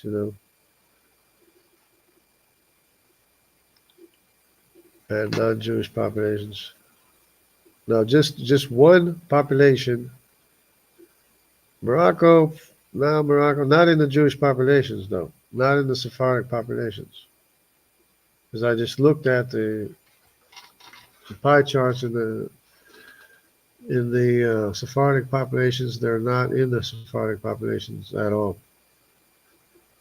They might be in Morocco, they might be in the Nile. Well, of course they're in the Nile. They're Mediterranean Greek sea people. And yes, they're in Morocco and Portugal in Tarshish, but the only population, there's only one Jewish population in Portugal that has a significant amount of tea, which is the Bragança Jews. Braganças. Also non-Jewish populations, well, yeah, they're non-Jewish. In fact, most of the tea is a non-Jewish population. Semitic Y counts for F, G, H, I, and J. Now T and L is the T and L is Thrace and Javan, which is Eurasian. It's not Semitic. T and L are not Semitic. The IJ has an IJK marker in common with them, but that's because the IJ Arpachshad is the oldest son of Shem, who can have a marker in common with his uncle Japheth and his sons. But the others don't have it. The F, G, H, and I, or H, F, G, and H, or the F, F, G, and H don't have it. Only the IJK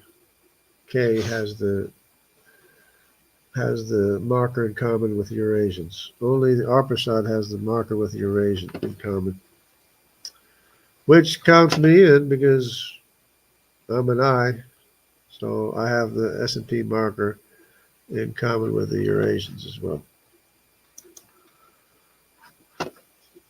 Please explain about the R1A Ashkenazi Levite cluster, Ashkenazi Levite Y chromosome. Well, the R1A is Ashkenaz. R1A is the descendants of Ashkenaz. And so it would stand to reason that Ashkenazi have descendants of Ashkenaz in their population, considering that's where they lived, which they recognized they were living in the land of Ashkenaz, and some of the descendants of Ashkenaz became Ashkenazi Jews, or Jews living in the land of Ashkenaz. Ashkenazi Levi Y chromosome. Ashkenazi Levi, well, that's not Levi. Levi is J1. That would not have the colon modal haplotype in it. R does not have the colon modal haplotype in it. Even the J2 doesn't have the colon modal haplotype in it. In fact, only the P58 is the colon modal haplotype. If you're not a J1 P58, you don't have the colon modal haplotype, because 50% of those claiming to be Cohen have the J1 P58. 50%, but the other ones don't even amount to 2 or 3 or 5% of those claiming to be Cohen. It's only 2 or 3 or 5% of them are something other than the J1 P58. See, Iranians call themselves Aryans, which means R1A populations, and their speaking tongue is Indo-Iranian or Indo-Aryans. Yes, that's why I don't go by language. I don't pay a whole lot of attention to language. And sure, they can have R1A. We looked at the percentage of the population of R1A. It wasn't even close to the J2 population. J2 population was half of the population of Persians was J2. Without a doubt. Nothing even comes close to being half. R1A doesn't even come close to being half of the population. I mean, they can call themselves, whatever. They can speak whatever. It doesn't matter. Half of their population is Judaic. Pashtuns claim G. Okay. G is Assyrian. Please explain about this hypothesis, but They only got 6% of G2B population. G2, some of G2 is in Judaic population.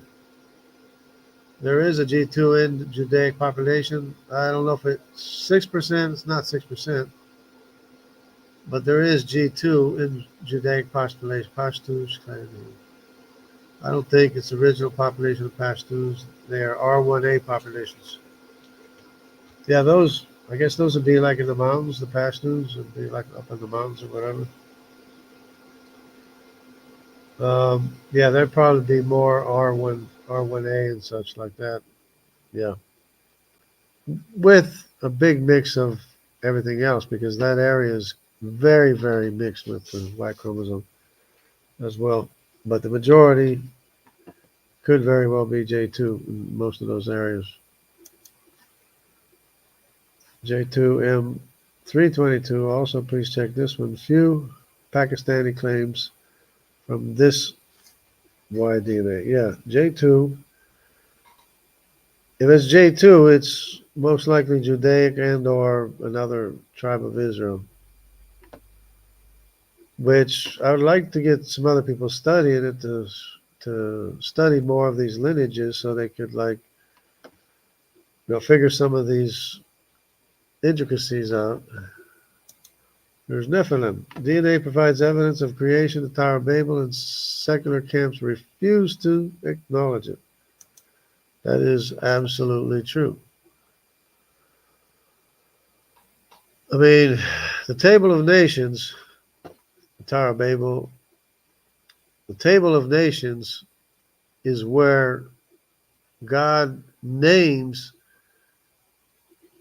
every ancient civilization, which are 16 of them. The 16 ancient civilizations, God names every one of them before they became a civilization by the name of their ancestor. All 16 of the grandsons of Noah became the 16 original ancient civilizations that carried the name of their ancestor, who was one of the grandsons of Noah. 16 grandsons. Interesting. So did this so-called Denisovan and Neanderthal features diminish due to admixture from Ham-Shem descendants?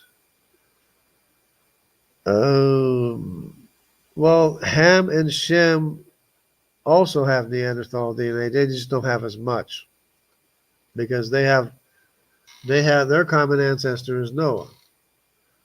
But the Denisovans are Eurasians. I mean, let me get it straight. Denisovans and Neanderthal are two different categories. Because Neanderthals are strictly Eurasian, Denisovans are a mix of Eurasian and Hamitic descendants.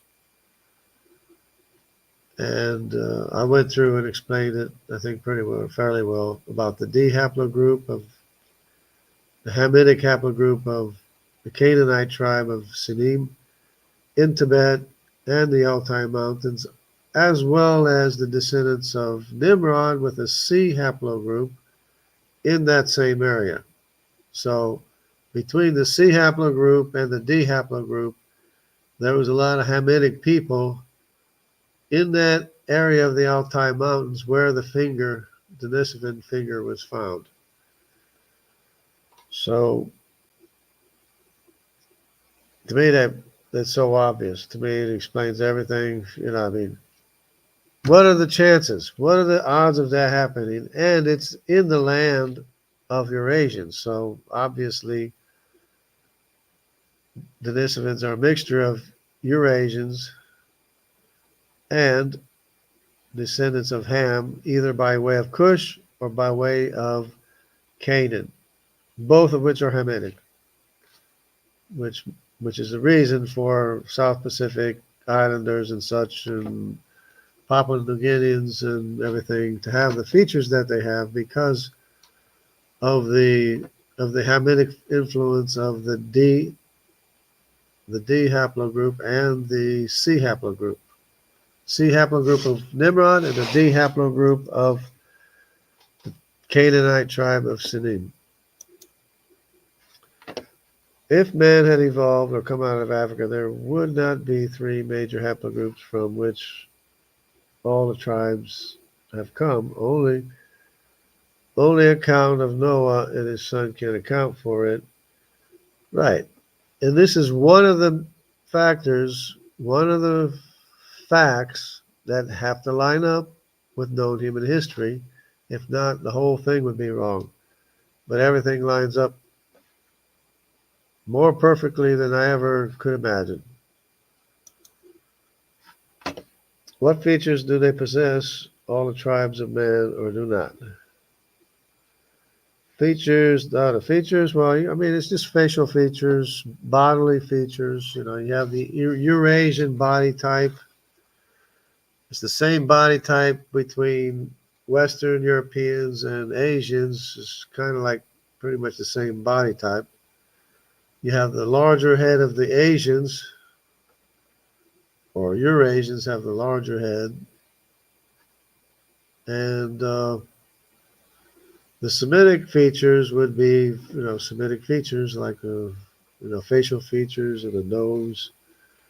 You see the depictions of the Assyrians where there's a bunch of people with big noses. Those are probably Semitic Assyrians or something. Semitic people. And which also carries over in some of the DNA all the way to North America and to even South America. There's our indigenous people with larger noses.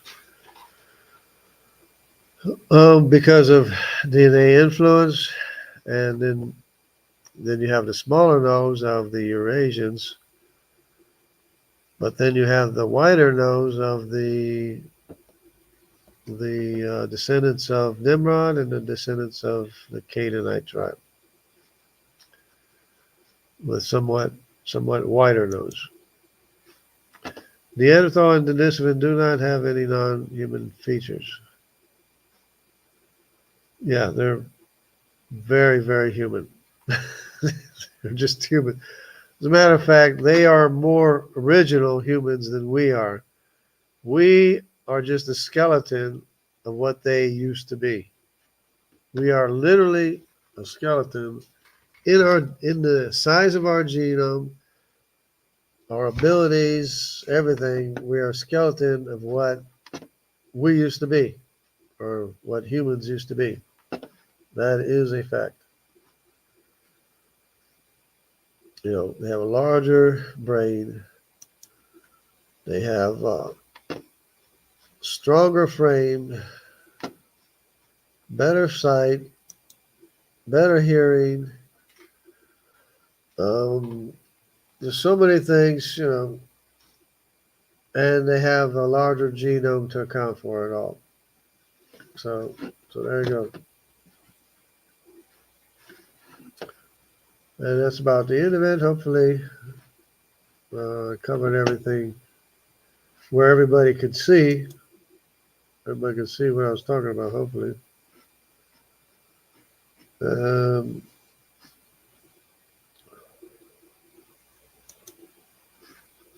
Because I did the YouTube one and the YouTube one didn't work. It didn't present or didn't screen share.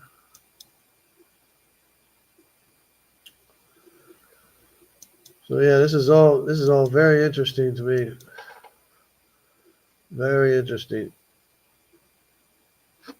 This is an old thing of the Denisovan. Notice the Altai Mountains. Notice this area down here in South Pacific in Australia, which would be the K, but they forgot the Papua New Guinea. They got the Philippines.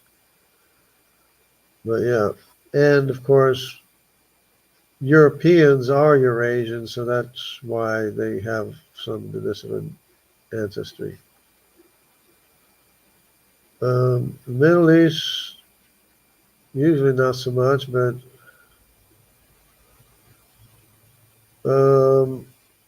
sometimes they're mixed with Hamitic as well.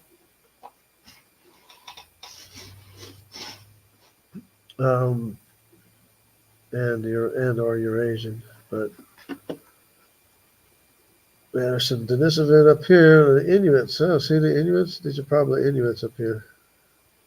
These green dots up here, which shows that the Inuits came through here, but the rest of Native Americans came to Central America, and they went up through here and crossing over to here, actually. Not very much, of course, but they actually crossed over to East Asia before the Inuits crossed from East Asia to America. They actually arrived, built the megaliths in South and Central America, and migrated up to East Asia from Alaska before the Inuits crossed over from through the Iberian up here, following whales and seals and stuff. Of course, this is not complete. This is very, very old, for that matter. Not very complete.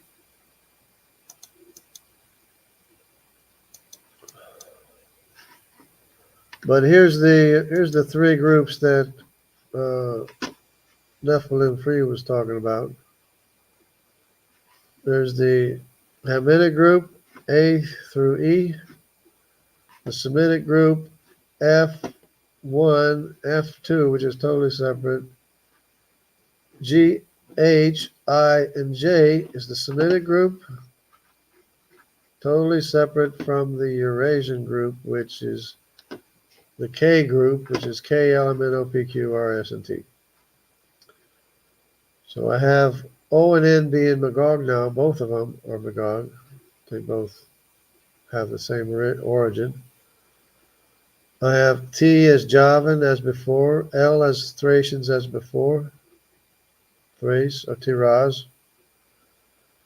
I have M and the S as originating from K. So the M and the S and the K are the same lineage, just split up over, since way back. There's a P. There's a P lineage that's missing. That is now, the P lineage is now Meshach, which is found in Eastern Europe, and it's found in Asia as well, and the South Pacific. So the P is Meshach, the K is Tubal, and the O-N is Magog. The O and N is Magog. The T is Javan, L is Tiraz, Q is Madai. This is the lineage that crosses over. You can see clearly it crosses from the coast of Africa to Central America and spreads north and south from Central America. But I believe the C was there first, because the descendants of Nimrod are even older than the Medes. And the Q could only do it when the Medes went up against Lud and were unable to beat the Lydians. But the C of Nimrod crossed over before the Medes did. I'm pretty sure of that. I'm almost sure, because of the Olmec heads are showing specific people that have features in common with the Polynesians, which also have a C as their common ancestor, have a C lineage. The Polynesians are C2. The American Olmecs would be C3. Two separate lineage, same common ancestor. Q is a Eurasian lineage. It carried over with it, of course, the Semitic mitochondrial lineage, plus Eurasian mitochondrial lineages. So the A is Semitic. which was carried by, see these asterisks, they're not sure about this up here. But I'm sure they came this way because not only the Q came this way, the A, the C, and the D did exact same migration, came to Central America first and spread out north and south from Central America. That is true with a Q paternal haplogroup. It's true with the A maternal Semitic haplogroup. It's true with the C maternal haplogroup, and it's true with the D maternal haplogroup. The Q maternal, A maternal, C maternal, D maternal all came to Central America, spread north and south from here. And I'm even wondering if they didn't bring the X as well. They probably brought the X with them as well. Went north and south. See, they don't know how the X got here to South America. Probably came over with the Medes. When the Medes came through the Mediterranean, because that X is Mediterranean. It's a Mediterranean mitochondrial DNA. And the B probably across the Pacific to South America because there's no B's up here at all. And of course, there's no X's between Europe and here, in between here either. That's why I'm thinking they probably came over with a Q to Central America, went north and south along with the A, C, and D mitochondrial lineage. The X was probably there with them going north and south. A, C, and D, A, C, and D, X, and X. So that's probably what happened. That's a more likely scenario anyway. So we're learning lots of stuff here. It might be dragging out forever, but we're learning lots of stuff here. At least I am. Mitochondrial age. And I just found my mitochondrial DNA. There's my mitochondrial DNA right there. H3. H3G is what I am.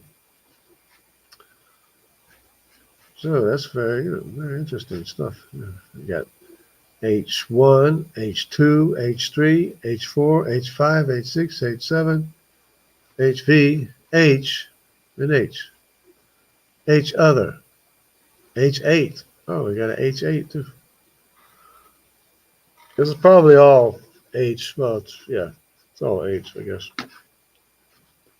Probably all in Europe or mostly in Europe.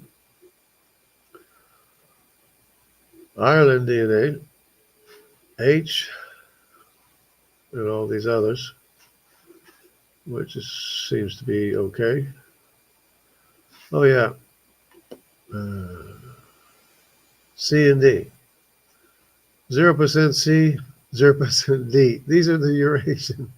This is the Eurasian mitochondrial DNA. And are there any L's? No L's. No L. Oh, there's an L. There's the L right there. There's the African mitochondrial DNA, L, 1%. Everything else is Semitic except for this 0% C and 0% D. They're all, the A and the B is Semitic. X, W, V, this is all Semitic. Everything else is Semitic. You have 0% C and 0% D, which is Eurasian, and 1% L in Ireland. But there is a Hamitic, I think it's an A in Ireland. There's an A haplogroup of Kush in Ireland. See, well, this is mitochondrial, but there's an A paternal haplogroup from Kush in Ireland. That, believe it or not, when I followed the DNA, it went to Scandinavia first and came back down to Ireland. That's a haplogroup. Believe it or not, truth is stranger than fiction. It's there. If you look at the Irish DNA.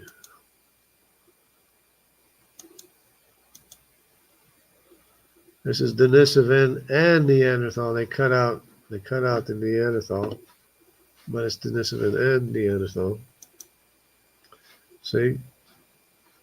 Denisovan and Neanderthal, same chart.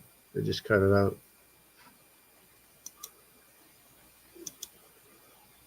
NDNA is now Magog. So it's Magog and Meshach are here in this area, and Tubal is also in and around here in places. Magog, Meshach, and Tubal, plus Gomer, plus Madai, plus Tiraz, and plus Javan.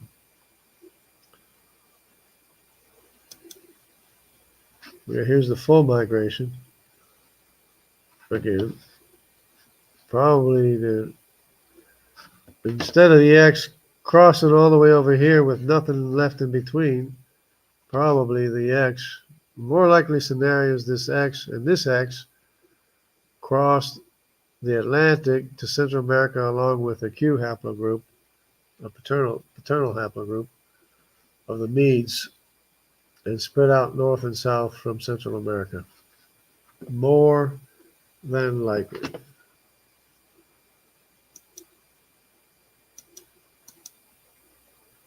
Europe. This is interactive chart, which is not interactive for me. But it's interesting that there was another in lineage that's Semitic that went all the way to Australia, which actually came through the Persian Gulf here, because there was a Israelite group that came down here in the like Saudi Arabia, Kuwait region or whatever, and they went looking for the land of gold, the land of Ophir, which was probably the Philippines. The mitochondrial DNA made it to the Philippines, the B made it, the N made it, and the P, there's a P, and I think maybe another lineage of mitochondria made it to South Asia. The B made it all the way to America, but none of the male Y chromosomes made the trip successfully. I guess they never made it to the land of Ophir. If they did, I don't know. Maybe they didn't make it back, or maybe they went back. I don't know. Maybe they went to Ophir, picked up the gold, went back. I don't know. Or went back somewhere. Maybe they went somewhere. Who knows?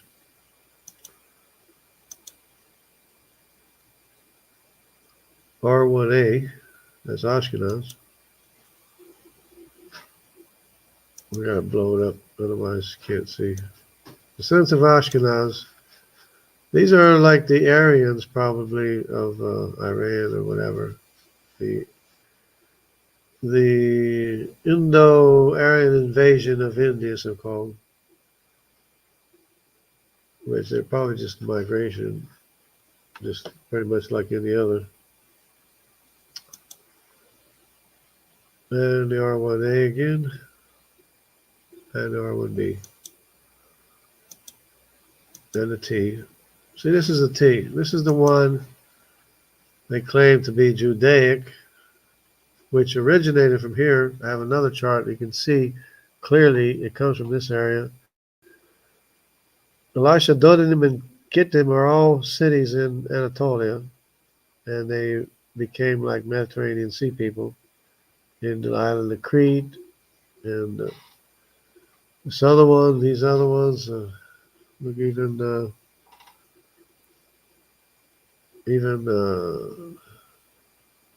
these others, and even in all these places, North Africa. Anyway, but yeah, in Morocco, it doesn't show them in Morocco, but they're probably in Morocco too. But they are in the Horn of Africa because of the trade that Greece had with the Horn of Africa, which is a known event, and they went all the way to India. They probably did trade with India too. I mean, everybody was trying to get to India. Everybody's looking for a shortcut to India. Remember, going around this way to India, because they were trying to find a shortcut to India.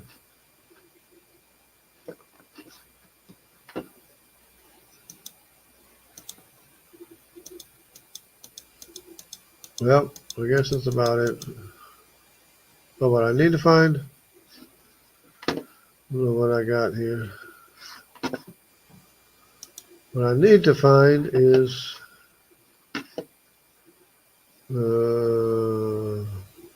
what's this? Guess I'll open up another one. The Y chromosome in Portugal, because I talk so much about it. Let's see.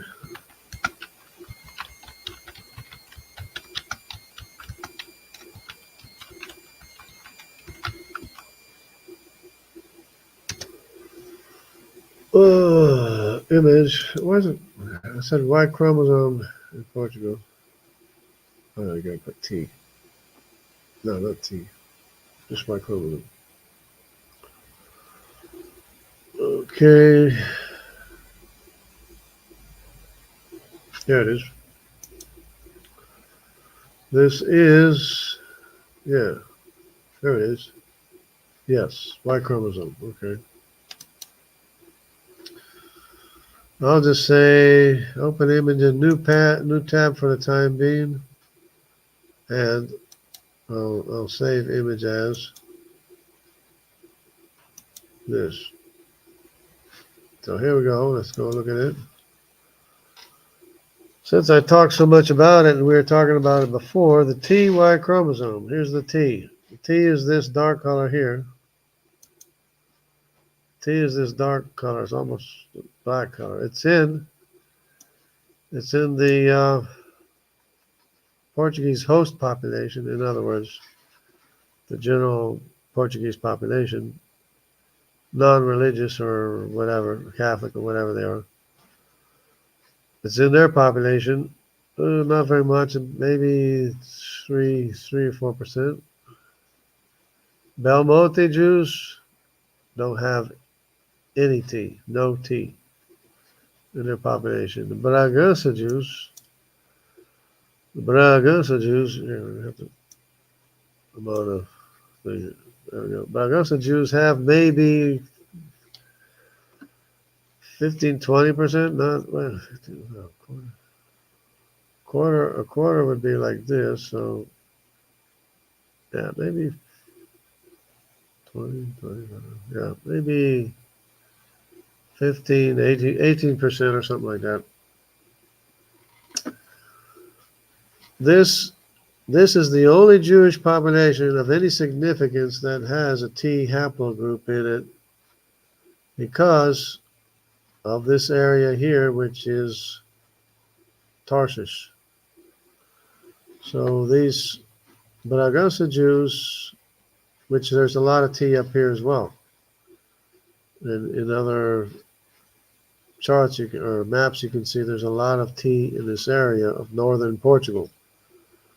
So they're there probably because of the relationship that this Jewish community had, not this one, this Jewish community had with Tarshish, probably going way, way back into time.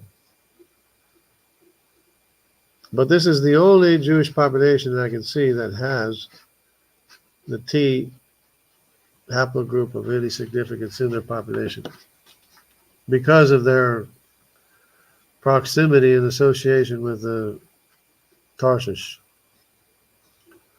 And we know about Tarshish, right? We know all about Tarshish. Okay, what do we got here? Okay, India. India, Turkey, which country got most Y-DNAs? Oh, that's a good question. We'll go back, see if we can find the map here. India or Turkey? I think I have to go the other way. Probably have to go the other way, or I'll just go like this. India or Turkey, which has the most haplogroups? I can find the haplogroups. Yeah, that's this Y pie chart. There we go. Oh, I don't think India has as much as Turkey.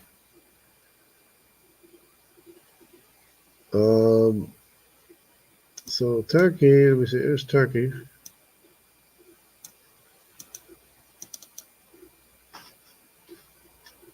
Oh, we're going to open this up. Hold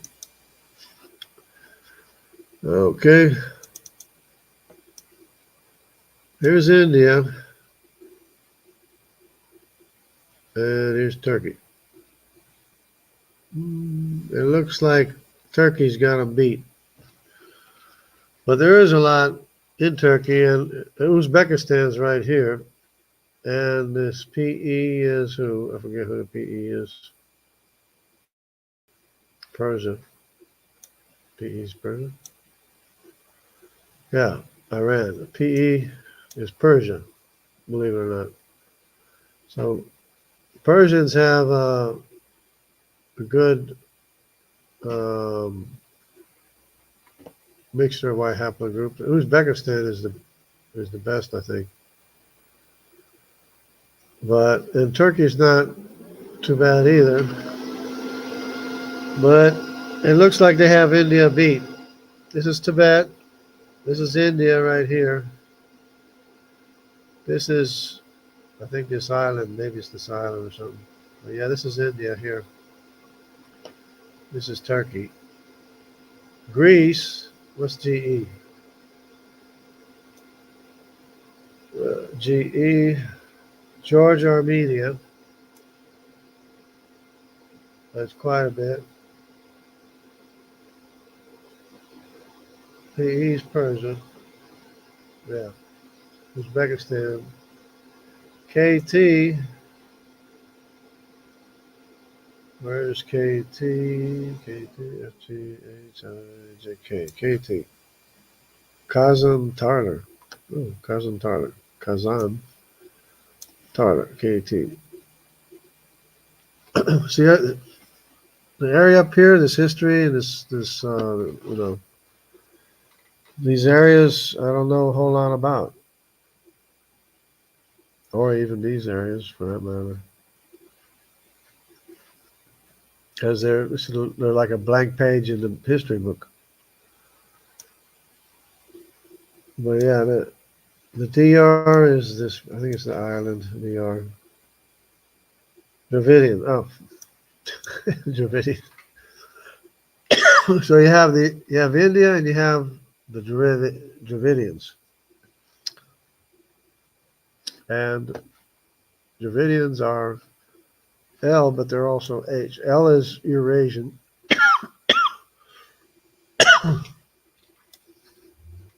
But they also have the H, which is black.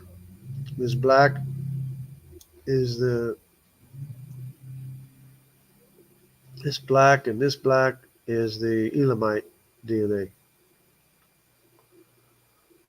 And this gray is the L of Alexander the Great, Thracians. So the Thracians beat out the Dravidians, I guess, or the Elamites, because of Alexander the Great, apparently. So yeah, that's interesting there.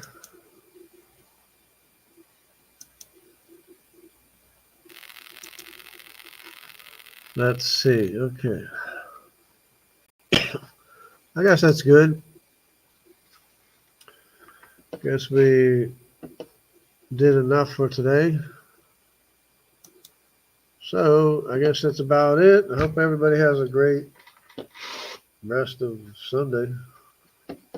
Gotta go back to work tomorrow. I gotta go get some tests done tomorrow. First thing in the morning, tomorrow morning. So I'll be going up to Springfield. And that's it. Hope everybody has a great day. God bless everybody. Stay close to the facts and the truth and the information. And you can't go wrong. Can't go wrong. God bless everybody. Take care.